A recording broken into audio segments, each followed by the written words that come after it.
Baimboka bai politique ya balosako bino so bisika bozali bai bazolota la ngai kat na moma oyo na kati ya gossip mag balobi kuna ndie makambo pesela makambo ndie idéologie ya mopepe ya sika bozomona biso nyonso équipe mobimba tosiko kita précisément awa na marché Ipen te okuta ba papa na biso ba mama na biso ba femme commerçante to ba vie sociale ya ba mama na biso na kati ya marché Ipen nini ezo marché te parce que gossip mag eza eloko oyo mopepa sika eye na kati ya As TV balobi As TV masolo ya sika na kati ya As TV boromona makambo elengi biloko elengi yonanga to andenge moko te biso na kati ya gossip mag pene na pene yango na kena ngambo ya Regina zo senga na ndeko langa Yannick akutanisa ngala ba femme commerçante na kati ya marché Pen to meka kobeta masolo ya pene na pene na kati ya gossip mag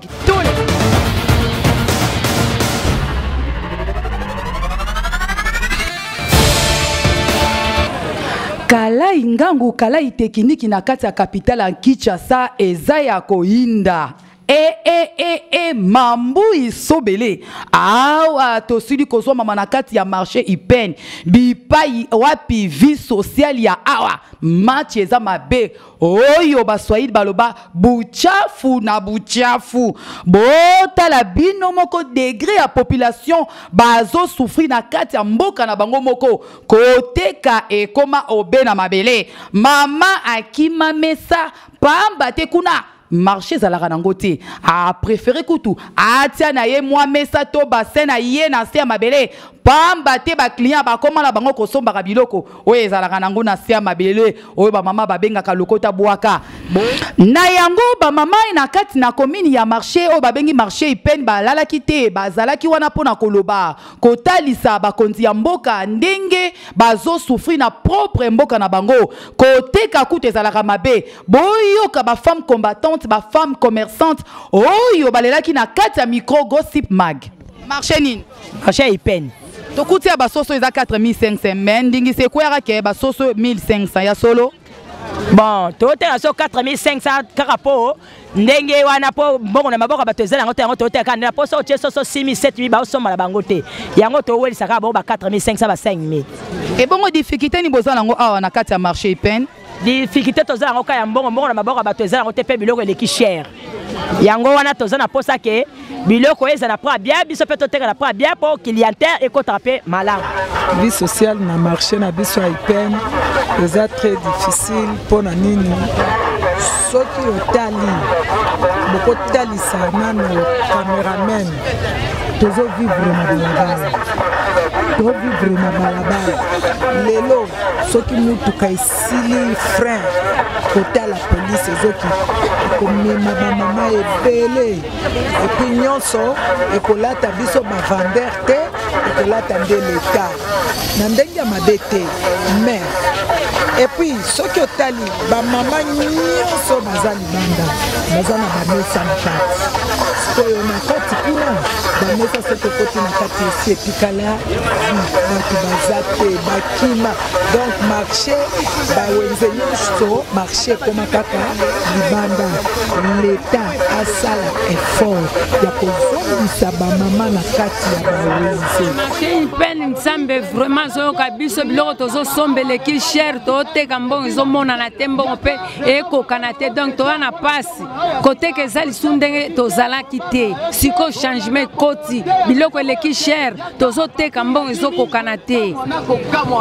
bakonzi ya mboka batalela biso kaka likambo oyo bakitila biso biloko eleki cher toza kose retrouve te ndenge tozalaka na kala tozalaka bien ke lelo mpe en souffrance na souffrance neti biso makaya bokobimisa 116 oteka ba 90 mbongo ezokokana te pasi penza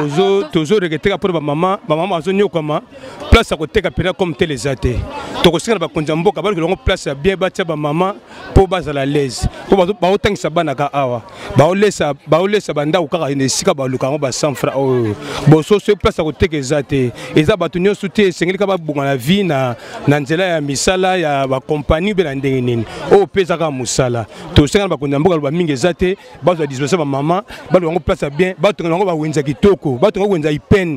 wenza Ipen batonga bamama bakomi ebele baoteka metala baplace kaka eleki telema trop aza na biloko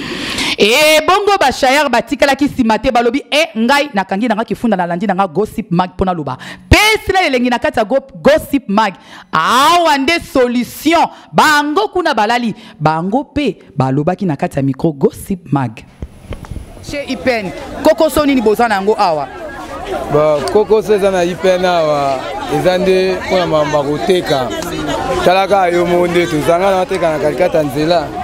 La place ezate donc ba mesa tout donc na ba bena na Ipen ba mesa ezate ya kotekela. Ba mama to mo bango ba pesa ba mbongo na bango ba ticket.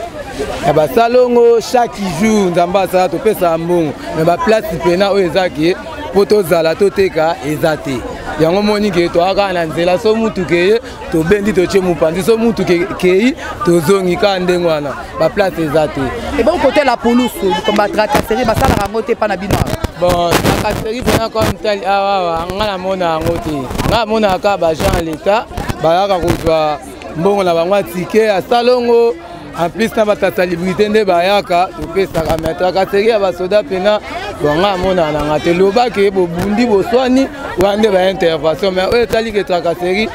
na mona ate. Et bon message na yango tozo tuna na bakonzi ya mboka to bakambi ya marché Ipen. Est-ce que situation ba maman na biso na kati ya marché Ipen bozo mona to bozo mona te bino mosala na bino kozwaka bakanyaka na botia kango na kati ya bapoloso na bino. Est-ce que botalaka ba mama oyo? Est-ce que botalaka ba étudiant oyo? Est-ce que botalaka ba tata oyo bazonyoka matongo mo ipokwa na sena mo imvula? Pona ko gagner moi 10 francs 5 francs. Oyo bino bobamba bango lokola taxe to impôt ya l'état. Oyo botia ba gens na bino lokola ba éclaireur ya la pulusu. Ba le kakatongo midi pokwa pona ko zwaka moi 10 francs ba mama na biso bazonyo koma na sena moy. Bota la pesima. Nda yango to sengi na papa na biso Gentini Ngobila. Me kana nu ko zongisa mwa matoi na yo sima. Ota la ndenge ba mama bazolela partout na kati ya capitale ya Kinshasa.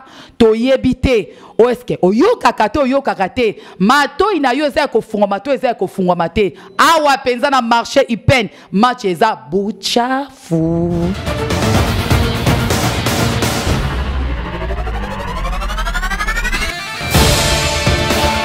Nangambo pe ya ba chauffeur to mesana ko benga ba polo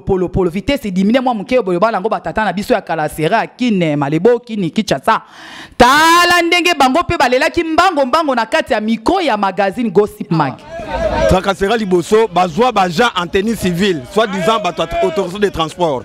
batwana bazana ba gilet mais babomba ba gilet na poche soka koti le rôle client abani ko wela no pédale ya frein bino mbale na lever de vitesse à 4 clés de contact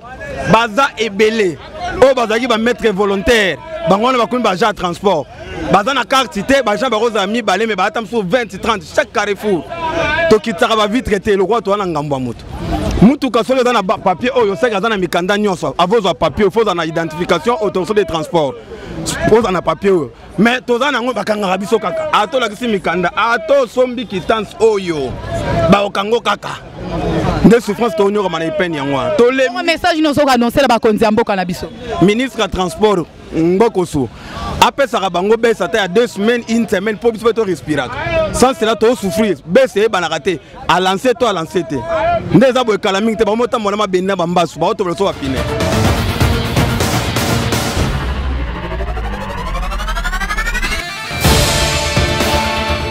Et bongo bilenge mibali oyo bazotanga na kati ya université eza na kati ya Ipen bango pe batikala ki si matin bakangaki ba dossier balobi ngana bino mbango kaka na Gossip Mag. Bon problème oyo makasi na marché Ipen mingi eza tracasserie pour ba chauffeur.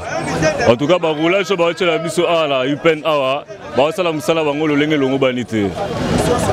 Ba pesi bango mission mususu bango ba zoda mission mususu. La place pas tout na ba papier ya ba mituka. Bango basali ne bakangi chauffeur babene na quoi basenge mbongo mupanzi donc eloko byo to boya na Congo yango wana tracasserie l'équipe trop l'état a le la solution pour na makambo wana sinon te biso ba gel pe to ko malette ba kuluna donc zoto boya eloko wana to tanga mais l'état pe a abongisa vie sociale ba congolais pour la malamu. Merci.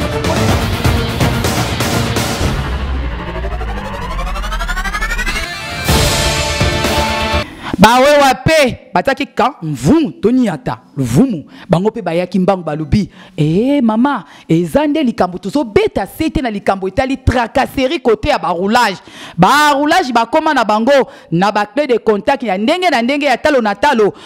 komona mutu atelemi na ye na ndenge ya malamu papa mbote maman koko suni bozala ngo na kati ya marché Ipen. Bon maman, en fait merci beaucoup pour la parole. Biso normalement tout ça musala très bien à Ipen, troso Ipen magasin. Bon, koko somoro o ekomel biso bakumbi tukutuku, toza okamwa na magasin par rapport so outil ba pesa biso esika biso sona bato mituka. To charge à côté ya rail ya Onatra. Bon, nous bien entretenu en fait. Bon, tu as dit que ma maman les a en cours. Mais chose drôle, Robi Makuna tam sozoya Ipen, écoutez-moi qui dit babo, écoutez-moi chance à qu'il y a moi télémission, peut-être moi pemeni ozo qu'il y a, mais policiers et puis va mituka ça na liboso na est chargé. Mais policiers otika mituka, pesa otika mituka est chargé aux arrêts de chaussée. A kangiga moto et puis a kangio. Or chose drôle, biso to foute ba taxe. Chaque jour motard, a comment foute ba taxe à l'état 500 na numéro à plaque yangoyo. Ba exemple ni ba parking ba stationnement net au sala. Mais tout ça tracasser au na magasin comme à l'air et moi boyenga mo personne. Na maman mo bo jour moko maman ba tout motard ko ya boyenga pela longwa kidiba maman koya. Pourquoi policier la police azana pona ko sécuriser biso battre la biso soki ke na moni biso ke no otemi mabe fa biso na munoko longwa mais okanga yo okoma na bureau amende 80 000 o bona boy est-ce que to sa musala ngo bongo na sengi vraiment mula matali ameka ko talela biso makamwa na vigueur parce que tous appels à l'aise to bana mbora to se débrouiller quand même. Biso to boya mama msuso bona wete to luka to ekola maniema charge wa maniema to sa maniema moyibi te wani te me musala nde maloba te me musale leka na kati ya mboka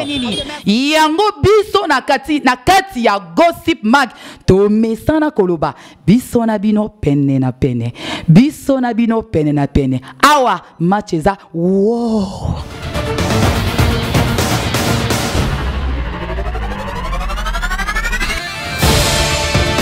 Voilà, bosi kolanda ndenge ba maman na biso bande ko mibali ba papa na biso basili ko s'exprimer na kati ya magazine Blimo Boyoki, y a rien à dire, y a rien à ajouter. Comment les gens souffrent na kati ya mboka na biso Congo Kinshasa, surtout chose grave na kati ya capitale à Kinshasa.